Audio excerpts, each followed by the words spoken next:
My name is Konstantin Bauman Sergeyevich. I am 1.5 years old and I have lived in baby home number 5 for my entire life. I do not know my parents, only the dozens of others like me that lay in cribs for the majority of our days here. I also know Alla Dalidova, one of 3 nurses in charge of caring for my orphanage. She has done everything she could to find me a family, and fortunately for me, she was successful.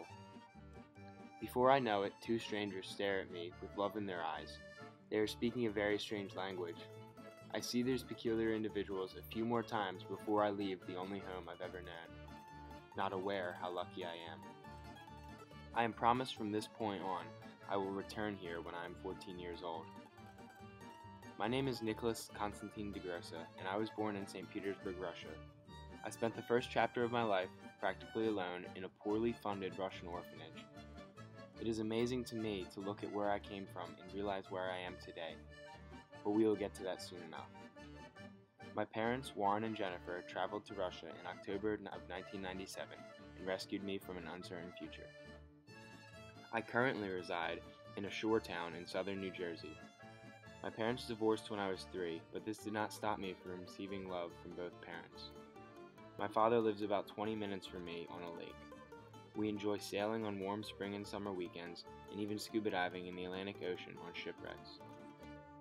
Being adopted has been both a blessing and a curse for my identity. It was difficult to open up about this topic when I was younger, because after all, adoption is a difficult concept for your friends to grasp when you are so young. I wasn't quite sure why people pitied me when I decided to open up, because after all, I was and always will be proud to be adopted. The most difficult part of being adopted is probably not having any blood-related family. With whom am I actually related to? My heritage or my adopted family? I feel as if being adopted offers me 2 identities. I view myself as an American in all senses, but at the same time, I am somewhat drawn to my heritage, at least to the extent where I strive to learn more about it. On my 14th birthday, I woke up to find myself in a cruise ship cabin docked outside of St. Petersburg, Russia. I am forever grateful to my mother for keeping her promise to take me back to my origins. On that day, my mother and I ventured to the spot of where my baby home was.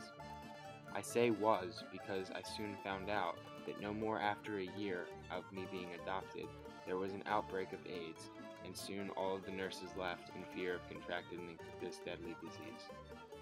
My orphanage was soon demolished. It was truly heart-wrenching to hear this information.